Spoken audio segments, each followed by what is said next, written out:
Hello, I'm FX Toycat, and is anyone else curious how they will generate the new caves and cliff blocks with the older world generation this summer? And the good news is we did actually see a video straight from Mojang explaining that these 91 blocks will majorly generate in survival. So even though this update is being split into two parts, it's so big that, as you can see here, we're actually adding up to 91 new blocks to the game.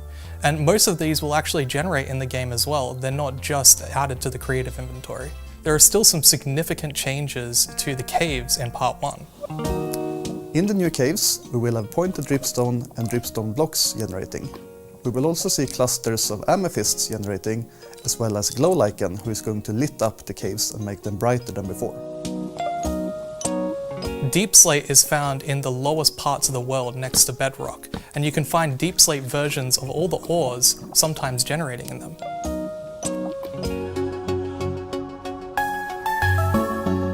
So in order to get some of the Lush Caves blocks, you can actually find moss in shipwreck chests, and through that you can bone meal that moss in order to get some of the plants from the Lush Caves growing on top. Along with this, you can also get glowberries from mineshaft chests, and this allows you to place the cave vines that are growing in the Lush Caves. If you get an azalea from bone mealing some moss, you can actually also bone meal that azalea in order to get rooted dirt underneath. Along with this, if there are any items that you want from the biomes that aren't accessible yet, you can go to the Wandering Trader in order to get some of these items. So that last bit was perhaps the most interesting, because instead of being able to find the blocks naturally for the most part, you will be able to trade for almost all of them from the Wandering Trader. That's right, 1.17 is going to be effectively the Wandering Trader update in its own little weird way, but also they're kind of buffing the chest drops for other sorts of containers. So moss blocks will generate in shipwrecks, and of course there is the glowberries generating inside of the abandoned mineshafts. Those are kind of weird places to generate, but I guess it makes sense. This is an update that's going to encourage you to explore Minecraft's generation in its current extent to the fullest. They did also very briefly clarify that there's going to be some form of new caves, but this mostly is an update that adds lots of new blocks to existing Minecraft, which is very weird for a Caves and Cliffs update part 1, but you know, what are you going to do about it? The answer is very confusing things. So with that said, we can now move into the second question, because welcome to Q&A Saturday. I answer your questions about the update, questions like this one from Red Knight C, who says, no YouTubers I know have covered this yet, and I don't have access to the snapshots, so here's my question. What happens if you smelt the ore blocks in this new snapshot? Do you get raw ore or do you get the ingot? And the answer is that just like prior to this update, if you smelt iron or if you smelt redstone or if you smelt gold, you will still get the finished version of that thing, but there is no good reason to. Just like how if you take diamonds with a silk touch pickaxe, there is no sane reason to smelt those diamonds as opposed to use a fortune pickaxe. If you do silk touch some iron ore, there's no good reason to smelt it, as you know, which is the current way of getting iron ore, as opposed to mining it with a fortune pickaxe, and then you just smelt the raw iron that you get as a result of that, or you can make it into the pretty beans block or the pretty corn block, or you know, many of the other blocks that have come from the raw version of these things. And so yeah, there is going to be a way to get the you know, still regular iron from just smelting it if you really want to. It's just there's no good reason to. Also, one of the ways you should be preparing for this update is getting a bunch of iron ore if you can. Speaking of getting a bunch of iron ore, Roderick Dealer has a question about copper, which is basically the same as iron. Does anyone know if copper is supposed to naturally generate after this update, or will it just be stuff you can get from creative? Good news, even though there are very few cave changes, one of the big ones is that they're changing all of the ore textures. So here are the old ore textures, here are the new ore textures, and that would include copper, which will generate naturally. You can get copper naturally off this update, and honestly, you know, given that we're in the last few weeks till it's coming out, one of the few things that has kept me excited all of this time is copper in this update. I think copper is a really exciting block to use.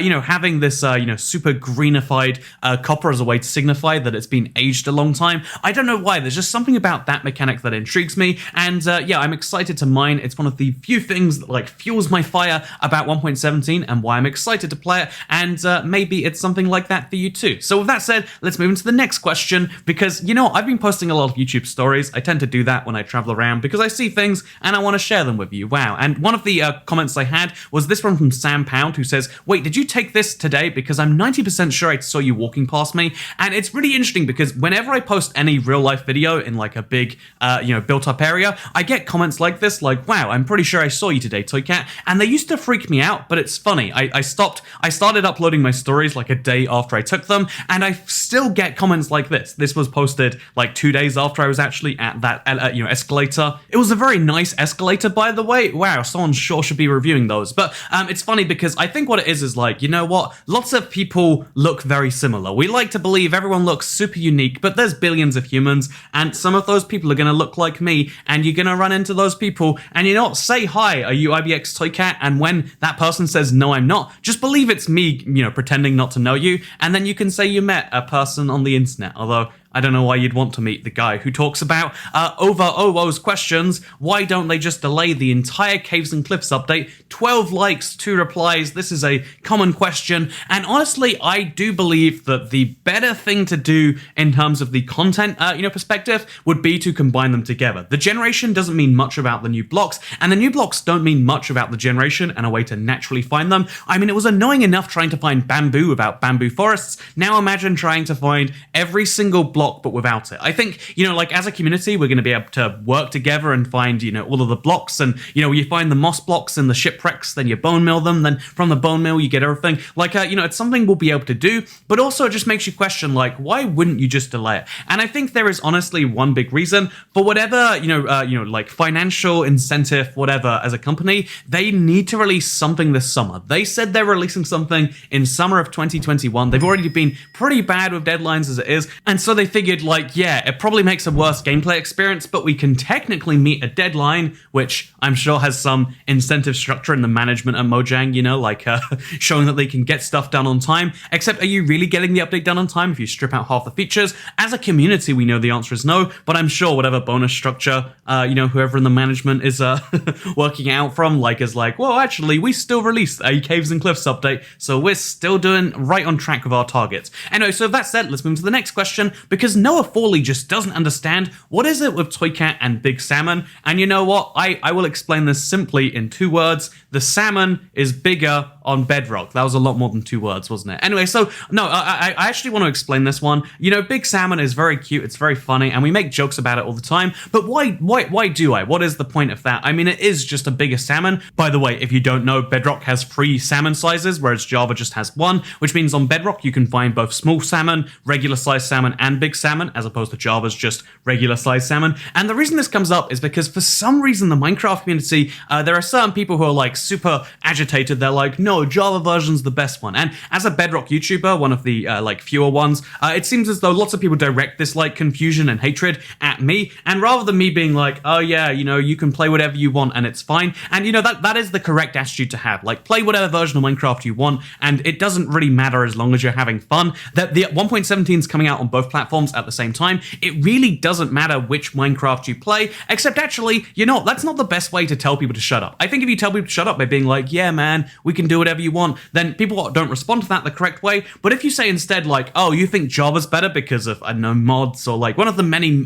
millions of reasons they give, well, I think Bedrock's better because it has Big Salmon. And so it started as a little bit of a joke. It started to evolve. Now it's one of the YouTube member emojis. Now it's a whole thing across the Toycat community. And I think that it's one of those great reasons to show that Minecraft Bedrock, it might not be the objectively better game, but we have Big Salmon, we have double as many desert wells, and there's a whole list of other weird, quirky features like Big Salmon that make Bedrock what it is, the weirder, quirkier, special version of Minecraft. And you know what? You can't take that away from us, just like you can't take away our Big Salmon, no matter how hard you try. So with that said, I want to move into the next question, which comes in from Ryan Hibbs. Also, with regards to your channel getting out to more people, have you perhaps considered using ads? Coca-Cola spends 1/4 of their yearly revenue on advertising. They would get your name out to more people. I know a lot of people are really against ads, but objectively speaking, they do actually work. This is an interesting one from a member because obviously right now YouTube does not recommend the channel to as many new people. Part of the thing is because Minecraft, the community kind of has ebbs and flows between updates, and when they're more excited about updates, there are more people looking for Minecraft. When there's less excitement about updates, there's fewer people. That's some of what it is. But in general, like, why don't I try and find more people who play Minecraft by using advertising? And you're right to say that it does objectively work. People say they hate ads, but they really do. There's a reason companies spends billions of dollars on those, and obviously I could do that. However, there's two reasons I don't really want to. One is there's like this fun elitism. Like, I think it's Five Guys. They don't spend money on advertising. It's all word of mouth, and I think that's a better way to run a business if you can, because it's both cheaper and it's like more cool to be recommended directly by a friend or by a whatever else. And then the second reason is, honestly, it's just not super effective to advertise a YouTube channel. I mean, the interesting thing about YouTube is it's a very low profit way to have an audience. So if you think about, like, I don't know, the number of people that watch a football game or an MMA fight and the amount that the people make involved, obviously those are super profitable mediums. However, YouTube once gave me $1,000 worth of advertising. It was a thing they did for almost every partner, I think. And so people were getting my ads for my videos before the videos they'd watch. It was a really weird thing. But even after spending like some number in the 4 digits of advertising, I ended up with like 100 new subscribers, I think it was. And that sounds great and all, but 100 people, watching an ad on our video is worth about 10 cents. Again, 100 people paying even just like $1 for a map, that's $100. But, if you spend, if you watch a video and you get an ad, it gives me about a 10th of a cent or a fifth of a cent if I'm really lucky. And so there just isn't really a business model to be advertising a YouTube channel, especially given that there is all of this other stuff going on. I think it's a really fun idea, though, to like advertise something or other. I like the idea of making fun ads, but it's just something that doesn't make sense here on YouTube. Speaking of things that don't make sense on YouTube, starting a new hardcore world is something Pulled Pork Sandwich is really curious about. Should I wait until 1.17 or start in a week or so? If you want to start a new hardcore world, the best time is probably about 5 years ago, if I'm being honest, and the second best time is today. So as far as like, should you start it in a week or wait till 1.17, I think start it in a week and then update with 1.17 is the answer that I want to give on paper. But there is something fun about starting fresh after a brand new update. I will admit that. I do want to start a new hardcore world, but I'm really tempted just to be like, why don't we just wait until 1.17 and then play it after that? And so that's something I genuinely am considering doing. We'll see if that does stack up. But yeah, basically, that is my advice. I would say start it today. If you can't start today, or you want to have a big event, then wait for 1.17, of course. Just bear in mind the terrain will look mostly the same. It's just there are some things that will be done slightly differently, and you might prefer that in a new world, but I think you'd prefer it in an existing world because it is very exploration based. But maybe I'm wrong. Speaking of things I may be wrong about, Silver Ash asks, will there be new cave ambience / music in 1.17/18? And here's the thing, that it looks like there is none in 1.17, but I guarantee you that they hired, I think probably Lena Rain, potentially C418 as well. I think they definitely hired some form of musician to make new cave soundtrack of some form, maybe even a new music disc, but I think that is almost a certainty. The only question is whether they're going to release it at the end of 1.17. They don't usually put it in snapshots because it's just music, or whether they're going to wait until 1.18 with the full Caves and Cliffs update part 2. I really hope we get it in 1.17. That might swing the tides for me as to like, ooh, I'm excited. Who is not excited about a new